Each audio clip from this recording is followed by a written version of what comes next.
welcome once again to EWTN's Bookmark. Our special guest author is Dan Burke. His book is Navigating the Interior Life, published by Emmaus Road Publishing. Welcome, Dan. Great to have you here. It's great to be with you, Doug. And though you're a person who hasn't been seen a lot on EWTN, you're actually heavily involved with EWTN in the sense that you're involved with the National Catholic Register and also with our Register radio show, right? Exactly. Gratefully and heavily involved, yeah. So every day I get to come to work at EWTN, which is a dream, and to run the National Catholic Register, it's a great honor. So the people at the Register don't wear ties? Is that how that works? But the people at EWTN do?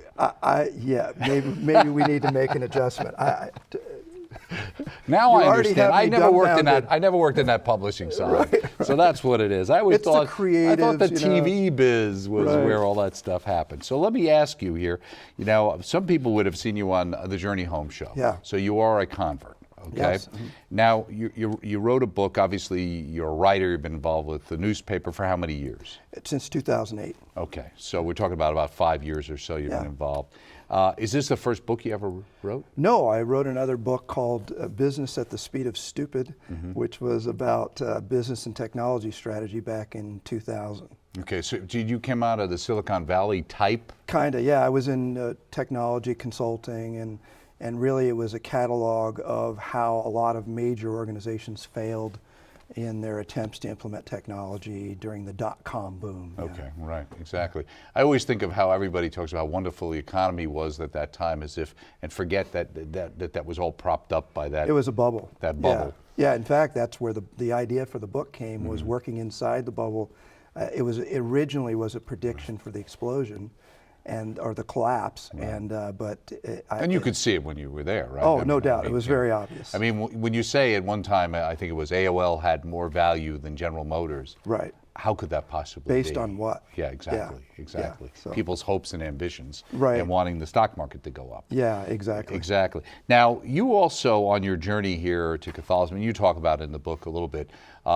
You know, you became a Protestant, right? Yeah. Okay. Southern Baptist. You a teenager, was yeah, that when you kind of had your 19, experience, right? Yeah. And then you actually worked for Focus on the Family at one point, right? Okay. I did. Great organization. It saved probably millions of babies in fighting for pro-life causes and that sort of thing. Dr. James Dobson was my boss at one time.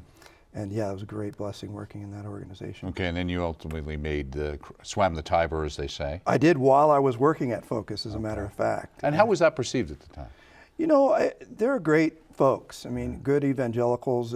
For the most part, the vast majority received me with open arms. Didn't really have any issues. There are a few Protestants who still hold on to some older views of the Catholic Church, but it's really Is that falling away, you think? Oh, definitely, yeah. No, the ecumenicism in evangelical world is very strong and growing. You sense a lot of that due to the work together on the pro-life issues? I think so. I think that's been a major issues bridge, is fighting on the front lines against abortion has really, I think, helped each side to see the commonalities. Now, it's navigating the interior life, spiritual direction, and the journey to God. One of the things struck me, because I know of your background, you think of things like spiritual direction, it seems like a very Catholic thing. Right. And in many ways, the kind of thing for Catholics who are very deeply involved with their faith, and you think of priests or religious or monks.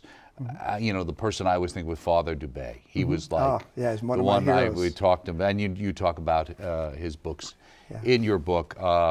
But, you know, the great question always on my interviews with him, and which comes out of your book too, and which I guess is a practical guide to help you, is not only understanding what spiritual direction is or isn't, but how does one find a good spiritual director, and what is the expectations when one does? Yeah, it's a huge issue, Doug, and I don't soft sell that in the book. I think there are many ways to find a spiritual director. I think one of the best ways is to find a good confessor. So if you're in confession and a priest is particularly helpful to you, ask them a simple question and you may find yourself a spiritual director. And that question is, Father, would you mind if I followed up with you briefly later on regarding this struggle? So the confessional is one of the best places to find it. You can find them through your diocese. They often know of priests, religious, and laity who are well formed in this area. You can find it through retreat centers, directors through retreat centers. Another area too is getting involved, like at EWTN here, we have another number of folks who are Third Order Carmelites. We obviously have the missionaries for the Eternal Word, who have like a third order. And essentially, when you get involved with those groups, there's always a priest there to shepherd you and help you.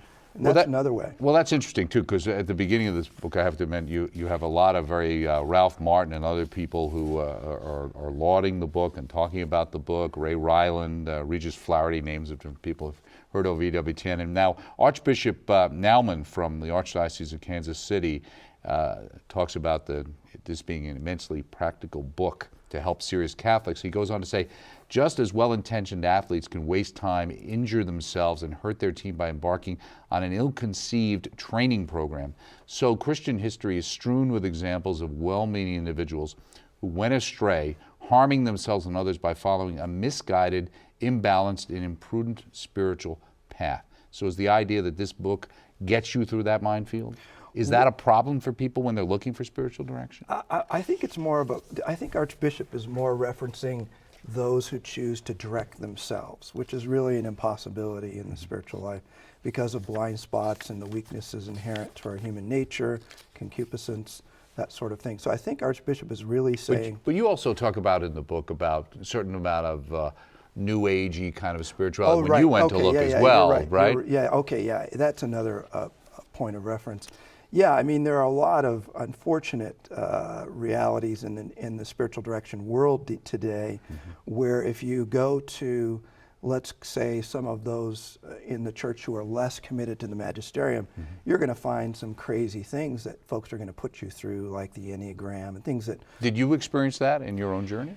No. Or you just saw it? No, I just saw it and have seen it, and I you know... And what have you seen that do to people you know who kind of went through that? Oh, gosh. I mean, you know, some of them leave the faith. They become very disillusioned. I mean, when you go searching for spiritual truth outside of the bounds of that which Christ has given us in His church, you're going to mix it with some things that you just don't want to be involved with. They're not going to be helpful to you. They're going to be confusing. And that's really what I was hoping to help people avoid in this book. Well, right in the beginning, there's a quote from Pope Benedict XVI, where he says, "A guide can help defend oneself from the facile, subjectivist interpretations, making available his own supply of knowledge and experiences in following Jesus. Spiritual direction is a matter of establishing that same personal relationship that the Lord had with His disciples." Yes. Did you pick that quote? I did. Yeah, I mean, the reason I picked the quote from the Holy Father is he has, over his pontificate, regularly encouraged spiritual direction for the faithful and for priests and religious. And I think that he has a great understanding of how powerful it is, and recommends it as in that quote for all the faithful. Now, there's a name here in the foreword, a good friend of ours, Father C. John McCloskey, who's done many series here at EWTN, a good friend of ours. Now, he writes in the foreword, talking about why is this so important now, and he says, primarily because we are still very much at the beginning of fully applying the core message of the Second Vatican Council, i.e. the universal call to holiness. Here we are in the anniversary, the 50th year of Vatican II. It ties in. How do you see that connection? Do you agree with his analysis? Oh, I absolutely do. I mean, I think this is one of the great emphases of Father Dubé, God rest his soul, where he would constantly help us to understand how it is the Church, Christ, calls all of us to be holy. Historically, what had happened is that there was this perception that priests and religious and those who've given their lives to the Church in that way were the only ones called to sainthood. But that is not the case. We're all called to be saints. Purgatory is not supposed to be the first option for us when we go. Right, I'm shooting for purgatory. You shouldn't, because if you miss. That's right, exactly. Right. Well, you say here in the preface, and you talk a little bit about your own background, and you also talk about the fact that after finding a spiritual director, you say, through this powerful resource, I've grown at a pace and depth in prayer and virtue that I had only experienced following my initial conversion. Well, How do you gauge that?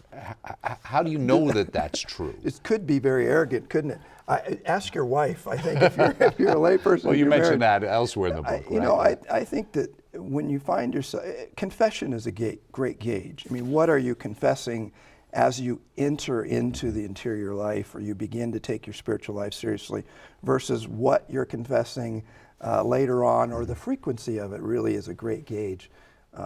How do other people perceive you? I think that I don't make these claims based on my own perception because, frankly, it's easier for me to see my own sin. Right. But that usually, in some ways, means you're actually on the right path. It right? does. It does. Yeah, I think that the closer you get to Christ, and St. Teresa very much emphasized this, the closer you get to Christ, the more you compare yourself to Christ, the more you see yourself wanting. Right, and you talk about the 3 stages there later in the book as well that we can talk about. Now, in the beginning, you say, I hope this book will aid you in, 1, to understand spiritual direction. What do people need to understand? They need to understand what it is. I mean, a lot of spiritual directors are frustrated at times with folks who come to them as if it's a one-time emergency room thing. Right. You know, Father, I'm angry, I'm going to ruin my marriage, I'm struggling, you know, whatever. And as soon as the priest says, okay, well, you know, here's the first step, the guy's gone and isn't coming back. Well, spiritual direction is not a one-time emergency room event. It's not a boss-employee relationship, which the terms can sometimes imply. So there are a lot of misunderstandings about what it is that set you up for failure entering into a relationship. And so part of the goal of the book is to really frame it for the directee. Right. As to get the most out of that. Well, you kind of go through what it is and what it isn't. Yeah.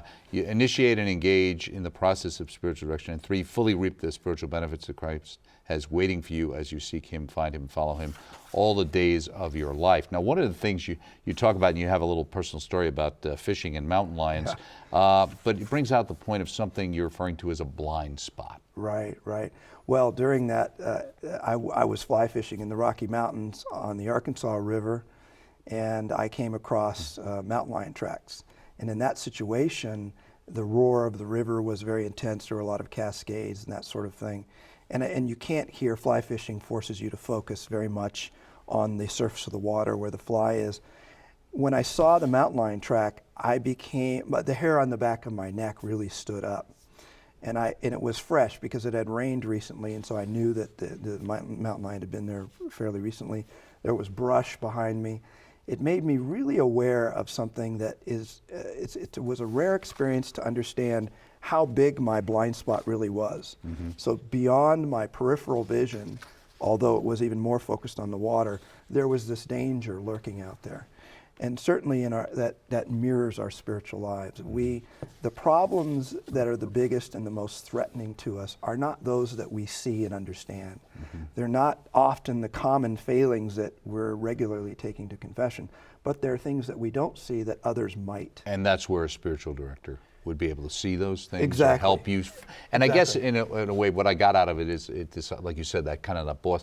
It's not like they're there like somebody to fix you. Right. In a sense, they're like a trainer. I think it's the analogy you use that helps an athlete get better. He doesn't do it for him. Exactly. But he helps guide him in on what he needs to work on, right? Yeah, and ideally, if your spiritual director is also your confessor, which is the best situation, they're gonna know your patterns of sin. Mm-hmm. They're gonna know your deepest struggles. And so they're going to be able to identify things that you might not have been able to as far as the root cause. Mm-hmm. You know, I remember my first diagnosis of root sin from my spiritual director, I essentially rejected. Right. You have a whole analysis of root sin in I here, do. I was thinking I was reading a root canal here. Yeah, that's really fun. It's fun, but it is very powerful, even though it is a bit painful. Right. But the first diagnosis I rejected, which is very common for people to do.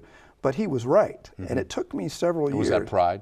It was pride. Okay. It's interesting. Which you talk about in the book, did I reveal that? I was wondering if you saw it yeah. as we worked together. Well, I don't want to say that. I don't it'd be too prideful for me to say that. So. Right. Yeah. So initially I thought it was sensuality mm-hmm. or something like that. But my director knew enough of me, and he was mm-hmm. also often my confessor, to identify that. And why didn't I see it? It's the same reason we don't know our brake lights are out until somebody tells us. It's just outside of our vision. Right. Now, here's something that struck me too, because you talk about, spiritual attacks. You say, the devil is not the only source of attack. Scripture mm-hmm. reveals 2 other serious threats to our spiritual health: the world, and the flesh. It seems like a lot of times people kind of roll those all up into the devil, but you're separating those out. How are they different? Well, the world are things like the allure of wealth or fame or achievement and success, that sort of thing. And the flesh is really the weaknesses that are inherent to our nature post-fall. Even though we were redeemed through baptism, we still struggle with concupiscence. So certainly the devil is involved with using all of those different types of avenues to get at us, but they are distinct attacks. Now, who's Simeon the New Theologian? Yeah. He's not so new, since he was around from 949 to 1022 I wonder when AD. they're going to drop that The New designation. Theologian, yeah. I mean, there's a name I never heard. Yeah. You brought him up. Why?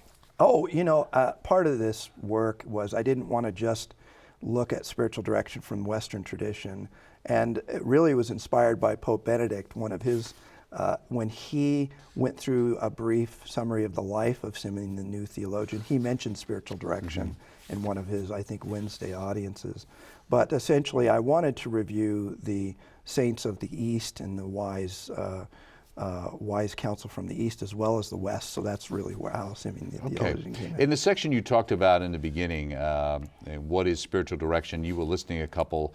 You said spiritual direction is not psychological counseling. Right. Is that something that a lot of people, in a sense, misunderstand? They have problems in their life, the spiritual issues, and they think that somehow this is going to be like, cheaper than going to a psychiatrist or something? Yeah, I mean, it's not. It's really, if we're struggling with psychological issues and deep issues of trauma and sexual abuse or substance abuse, whatever you've gone through, that's not necessarily the place for spiritual direction, though you may talk about it.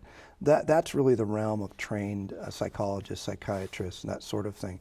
And we need to understand the distinctions so that we don't ask the wrong questions of the right person, if you know what I'm saying. Okay. You also say spiritual direction is not just about prayer, and it's not just about action. Right. Well, there's a common challenge with directors who might, when they're working with a directee, only focus, let's say, on their prayer life, but might ignore the necessity of practicing and pursuing virtue in their lives.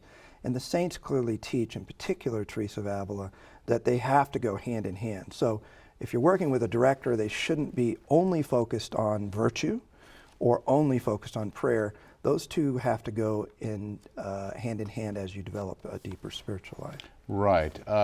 And in the section, How Do I Know If I'm Ready? One common indication that you're ready for spiritual direction is that you're tired of stumbling around on your own in the sometimes darkness of the spiritual life. Is that what you found?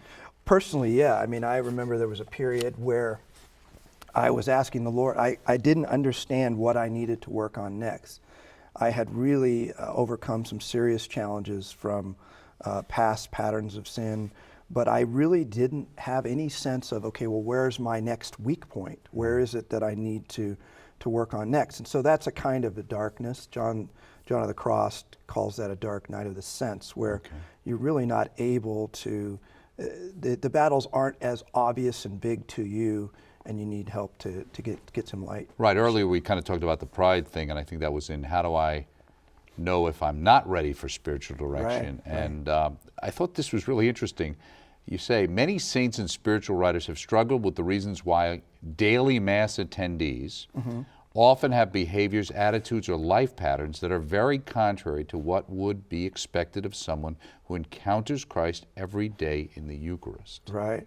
Yeah, this is a real dilemma. But in this case, in this example, and I think there I had in mind St. Alphonsus Liguori, where you can have, the enemy will trap you any way that works best. So he can trap people in a false piety where they're constantly going to church and they're checking off their box. They're constantly going to Mass saying, I did my rosary.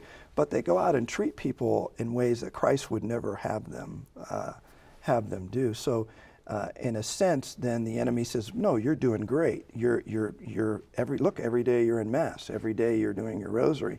When really that person is trapped and stuck. If in fact it's just an exterior type situation. Sure. And not internalizing it. Sure. And making it part of their life. Right. Now, in finding a spiritual director, and again, I know you talk about Dubé's prayer primer, Igniting a Fire Within. talk about, and again I mentioned always, and you even talk about finding a needle in a haystack being the idea of how you go about it. Now, you say within the broad range of options, and it's interesting because it's not just priests or religious lay people can do this. Usually accepted norms for training or certification of spiritual directors do not exist. So what do you do? What do you do? Well, yeah, it's difficult. With respect to lay people, the good news is there are schools rising up around the country that are faithful to the magisterium, who are training lay people and priests to provide spiritual direction. This was much the impetus behind Archbishop Naumann's work in Kansas City, Kansas, where they have the apostles. Yeah, you list of the that as one interior of the life. resources. Right, in the back of the book, you can right, find right, that. Right. But they're training spiritual directors, also Clearwater, Florida.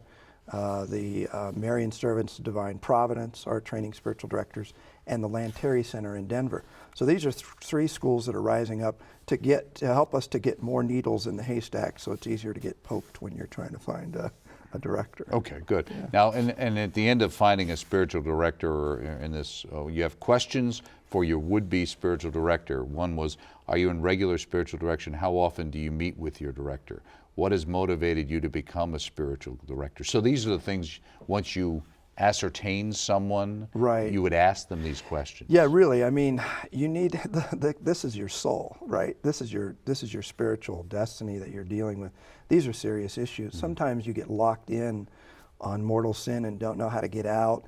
That you may be in serious spiritual issues and not know it. So you don't want somebody treating you, if you will. It's like you wouldn't go to a doctor who wasn't qualified to do a particular kind of surgery. You don't want to go to a spiritual director who might be questionable in their qualifications, which many are questionable.